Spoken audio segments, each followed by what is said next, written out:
Hello everybody, welcome to divinely guided 7777। कैसे हैं आप सब लोग। मैं आ गई हूँ एक और फ्रेश रीडिंग के साथ, और आज की रीडिंग में हम चेक करेंगे आपकी करंट एनर्जीज।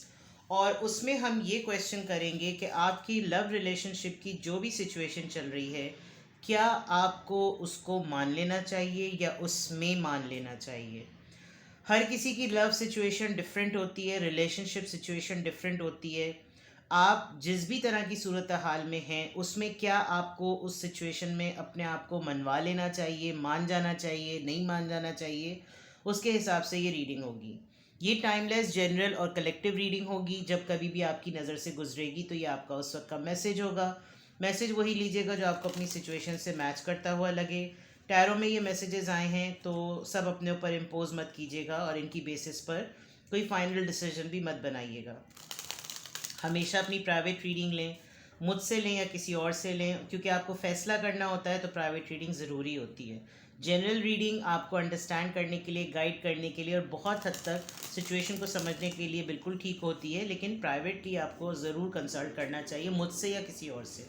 आप एक सिंगल क्वेश्चन भी पूछ सकते हैं। और ये जो रीडिंग है, ये बेसिकली हर रिलेशनशिप और हर लव रिलेशनशिप में कोई ना कोई ऐसी सिचुएशन ज़रूर हो रही होती है, जैसे कोई लड़ाई हो गई या कोई ऐसा मामला दोनों के दरमियान पॉपअप हो गया। आप दोनों का वो मामला नहीं है, लेकिन फैमिली इन्फ्लुएंस है, सोशल इन्फ्लुएंस है, कुछ भी है जिसमें आप स्टक हो गए हैं या आप दोनों को कोई डिसीजन लेना है, तो उसमें ये हर तरह की सिचुएशन आप अपने माइंड में अपनी सिचुएशन लाइए अपने रिलेशनशिप से रिलेटेड, और ये क्वेश्चन करें कि क्या आपको मान लेना चाहिए। तो फिर ये उसके ऊपर रीडिंग है, ठीक है। Let start. आपकी रिलेशनशिप की करंट एनर्जीज चेक करते हैं सबसे पहले, उसके बाद इस क्वेश्चन को डिग डाउन करेंगे। आपकी रिलेशनशिप में जो भी सिचुएशन है उसमें क्या आपको मान लेना चाहिए।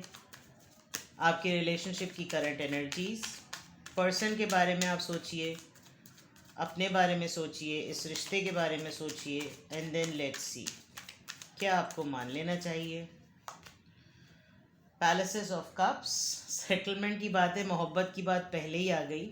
और एक ऐसा पैलेस जो कि एडिशनल कार्ड होता है, कप्स का एक एडिशनल कार्ड होता है, which is a clear thing that मोहब्बत की सेटलमेंट की बात है ये।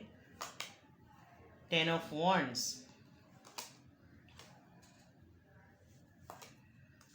The chariot, faith, hanged man. देखिए, आपके पर्सन काफ़ी अरसे तक परेशान रहे हैं, और ये परेशानी उनकी कोई मामूली परेशानी नहीं रही, काफ़ी ज़िंदगी की एक बहुत बड़ी परेशानी थी। Let me take one more card, knight of cups, knight of cups, ठीक है। ये इतने परेशान रहे कि इनको समझ ही नहीं आया कि इनके साथ क्या हो रहा है, क्या नहीं हो रहा।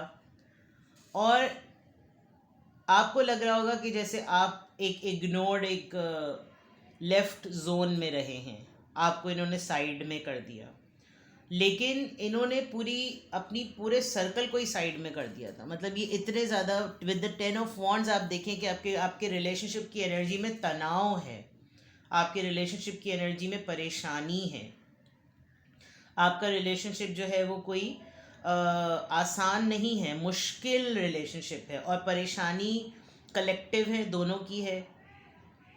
लेकिन अचानक से इसमें एक ऐसा चेंज आया है कि आपके पर्सन इस वक्त एक ऐसी एनर्जी में है कि मैं इस वक्त सब कुछ छोड़ूं और इसके पास आ जाऊं। विद द फेथ कार्ड, इनको इस दिन का, इस सूरत हाल का, इस सिचुएशन का यकीन था कि ज़रूर आएगी, लेकिन वक्त से पहले इनके कंट्रोल में कुछ था नहीं, जिसकी वजह से इनका पूरा ओवरऑल रवैया कुछ इस तरह का हो गया था कि इनको खुद भी अपनी ज़ात से उलझन होती थी और आपको भी उलझन होती थी, और आप दोनों बिल्कुल इस तरह से रहे हैं कि जैसे कभी एक साथ थे ही नहीं। अभी with the knight of cups आपके पर्सन स्लोली ग्रेजुअली आपकी तरफ आ रहे हैं, और इस अटकन लटकन वाली सिचुएशन में थोड़ी सी हिलजुल चाह रहे हैं। इस बात पे उनको यकीन है कि अगर इतनी चीज़ें ठीक हो सकती हैं तो फिर ये चीज़ ठीक क्यों नहीं हो सकती। With the knight of cups definitely they want to offer you something, या तो मोहब्बत, माफ़ी, शर्मिंदगी, खुलूस, प्रपोज़ल, ऑफ़र, तोहफ़ा, कुछ भी। अब कुछ इस तरह का सिलसिला लग रहा है कि इसको जो रुक गया था सब कुछ, इसको आगे बढ़ाओ। मैं अब इस हैंगिंग पोजीशन से निकलना चाहता हूँ या निकलना चाहती हूँ।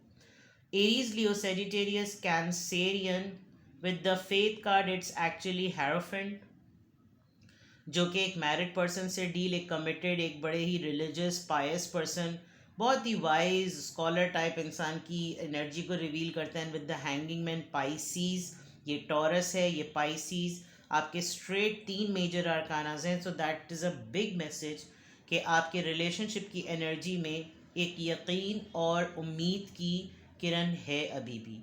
हाँ, जो चीज़ें रुक गई उस वक्त में भी काफ़ी रियलाइजेशन हुआ है, आपने बहुत मेच्योरली इनकी इग्नोरेंस को बर्दाश्त किया है।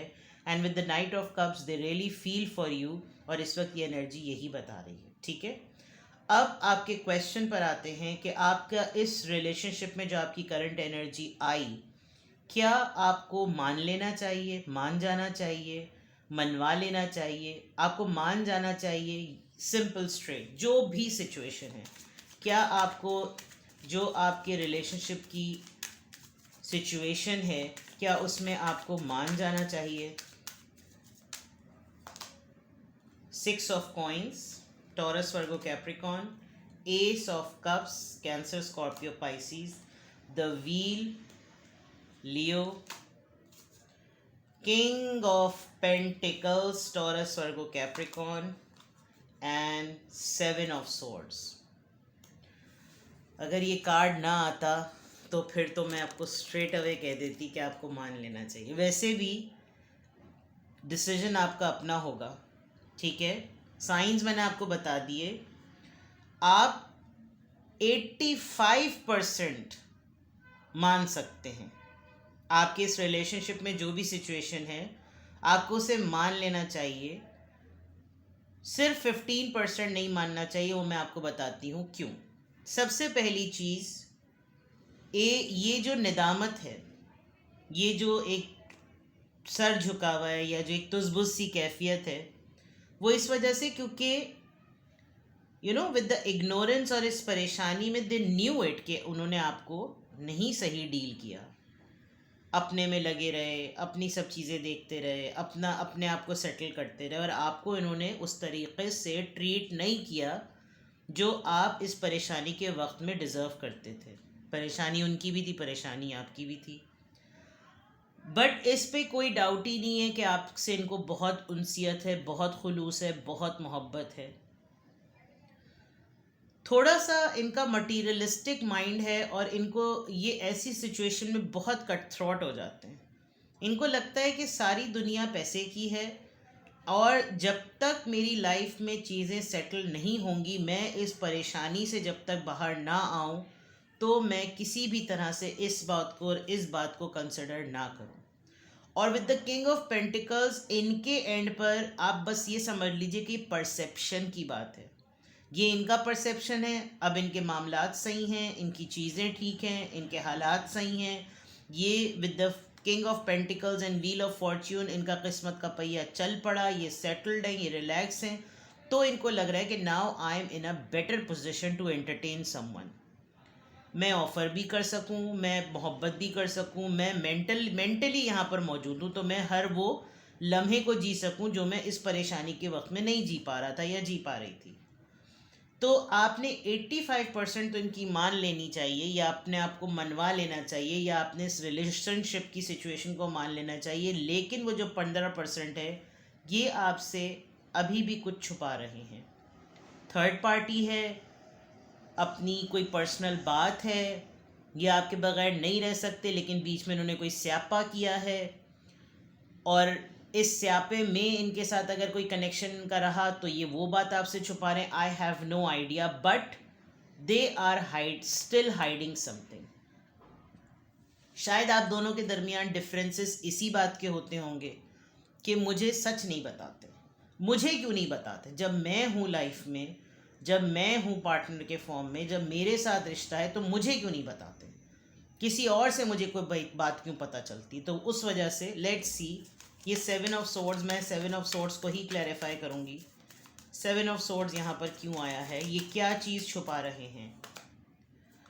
8 ऑफ सोर्ड्स, ये अपने मिजाज को छुपा रहे हैं, ये अपनी उन बातों को छुपा रहे हैं कि ये किस लेवल के डर्टी हो जाते हैं और ये किस लेवल की बदतमीज़ी कर जाते हैं।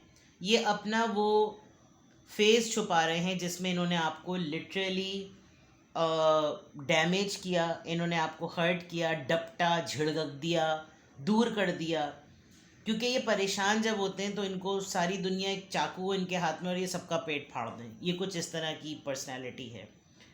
और जो चीज़ें इनको इनके दिमाग से नहीं निकलती, तो ये अपना गुस्सा नहीं कंट्रोल कर पाते। ये लिटरली अगर इनके पास कोई टेक्टिक्स ना हो ना, फॉर एग्जांपल लोग वॉक करना शुरू कर देते हैं और ब्रिस्क वॉक स्टार्ट कर देते हैं, फिर और फ्रस्ट्रेशन में रनिंग स्टार्ट कर देते हैं कि किसी तरह से उनका स्ट्रेस हल्का हो। इनका ये प्रॉब्लम है कि ये अपना टेम्परामेंट नहीं कंट्रोल कर पाते। अगर दीवार मिले तो शायद सर फोड़ देंगे। और कुछ लोग, ये मिसाल लोगों ने किया है तभी ये मिसाल बनी है। लोग अपना सर फाड़ देते हैं दीवार में गुस्से में, जब आते हैं चीज़ें तोड़ देते हैं, ग्लास तोड़ देते हैं। ये गुस्से को ना कंट्रोल करने की चीज़ें होती। तो इस वक्त ये अपने टेम्परामेंट को छुपा रहे हैं, बिकॉज जो कुछ इन्होंने पास्ट में आपके साथ किया उसकी वजह से इनको शर्मिंदगी है। और अब अगर ये चीज़ों में चेंज लाना चाह रहे हैं, बहुत आपके लिए सब कुछ फील कर रहे हैं, पोजीशन स्टेबल है, तमाम चीज़ें, तो अब अगर इनके साथ कुछ ऐसा हुआ तो इस बात की क्या श्योरिटी। बस ये एक चीज़ है। अदरवाइज़ आप कि जो रिलेशनशिप है उसमें आपको अपनी सिचुएशन को देखते हुए क्या मान लेना चाहिए, मान लेना चाहिए। 85% आपको मान लेना चाहिए। Bottom of the deck strength. हाँ, इस चीज़ के लिए बहुत हिम्मत की ज़रूरत है। आपने बिल्कुल शेरों की तरह मुकाबला किया है और आपने बिल्कुल शेर की तरह जो है वो, जब आपके ऊपर बात आई तो फिर आपने भी साबित कर दिया कि मैं कोई ऐसे ही डोरमैट पर्सन नहीं हूँ कि मुझ पर किसी का भी हरबा और किसी का भी कोई जो है वो तान तड़फ चल सके। Tit for tat, simple is that. ठीक है जनाब, लेट्स सी, क्या आपको अपने रिलेशनशिप की सिचुएशन में मान लेना चाहिए। Please give me more cards, more guidance. क्या आपको अपने रिलेशनशिप की सिचुएशन में मान लेना चाहिए। सीड, स्प्रिंग, ग्रोथ है इसमें, बिल्कुल है। हायर सेल्फ, ये इन्होंने लिटरली, मैं आपको कहूँ, इन्होंने दुआ की है, बिकॉज एक निदामत वाला फेज़ अब नज़र आ रहा है। इनको वाकई रियलाइज़ हुआ है जब इनकी ख़ुद की एक स्पिरिचुअल जर्नी एक्टिवेट हुई तो इनको अंदाज़ा हुआ। और आपको ना ख़ुद भी शायद अंदर से आपकी आवाज़ आ रही होगी कि यार अब अकड़न वाली बात को थोड़ा सा कम करना चाहिए। हाँ, हो सकता है बीच में कोई और भी हो, थर्ड पार्टी भी हो, कोई इन्फ्लुएंस भी हो, बट अगर मुझसे बार बार एक पहल की कोशिश की जा रही है तो मुझे भी करना चाहिए। लेट्स सी मोर, और देखते हैं थॉट्स एंड आइसोलेटिंग। आप शायद काफ़ी कोल्ड हैं अगर आपकी अपने ऊपर पड़ती है तो। अगर कोई आपको हल्का सा भी हिंट दे दे कि मुझे आपसे बात नहीं करनी, तो शायद आप उसको अपनी शक्ल भी दिखाना तरसा देंगे उससे। और ये शायद आपने किया है, चाहे आपके दिमाग में कितनी सोचें क्यों ना आ रही हों, लेकिन आपका सेल्फ कंट्रोल बहुत अच्छा है। एंड सिमिलरली इस पर्सन का भी बहुत अच्छा है। ये लिटरली अपने जेस्चर से ये बात साबित कर सकते हैं कि जब अपने पे पड़े तो फिर हम ठीक ठाक तरीके से एक दूसरे से दूर हो सकते हैं। और इनका एक लंबा फेज़ आइसोलेशन का रहा, और उस आइसोलेशन में जब ये अपनी हायर सेल्फ से कनेक्ट हुए हैं तो फिर इनको अंदाज़ा हुआ है कि things were wrong. Let's see more. S, taurus, Virgo, Capricorn. आपके पर्सन कस्प भी हो सकते हैं वर्गो, टॉरस, कैप्रिकॉर्न होते हुए। अर्थ साइन है, मटीरियल्स की बात है।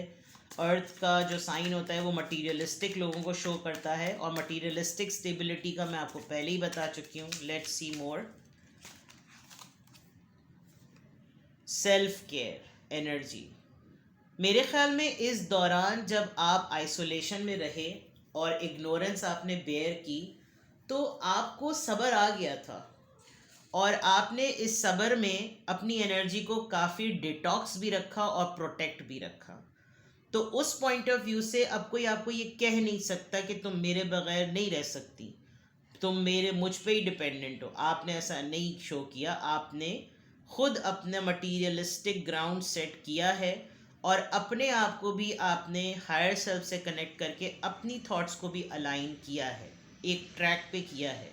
और ये सेल्फ केयर इस बात का प्रूफ है कि कोई किसी को परेशानी देकर उसको उसकी तबीयत बिगाड़ तो सकता है, लेकिन जिसकी तबीयत बिगड़ती है उसको ठीक खुद ही करनी पड़ती है। तो आप अगर स्ट्रेस लेने वाले हैं, क्योंकि आप खुद भी इस रिलेशनशिप का पार्ट हैं और इस रिलेशनशिप में रहते हुए जो आपकी हालत रही है वो खुद भी शो कर रही है कि आप भी परेशानी से ही गुजरे हैं। तो आपके पार्टनर जो है वो अकेले कहीं सर नहीं फोड़ सकते हैं, आप उनके साथ अपनी लाइफ की परेशानियों को अपने एंड पर देख रहे थे। और जो कुछ भी मैस होता गया, वो मैस होने के बाद सब दोनों ने अपने अपने आप को अपनी अपनी जगहों पर अपने अपने पेस पर जो है वो सेट किया है। नाउ लेट्स सी कि इस रिलेशनशिप की ओवरऑल एनर्जी क्या है। कि आपको मान लेना चाहिए, अगर आप 85% अपना माइंड बना पा रहे हैं तो क्या आपको ओवरऑल आपके लिए रिलेशनशिप के लिए क्या गाइडेंस है।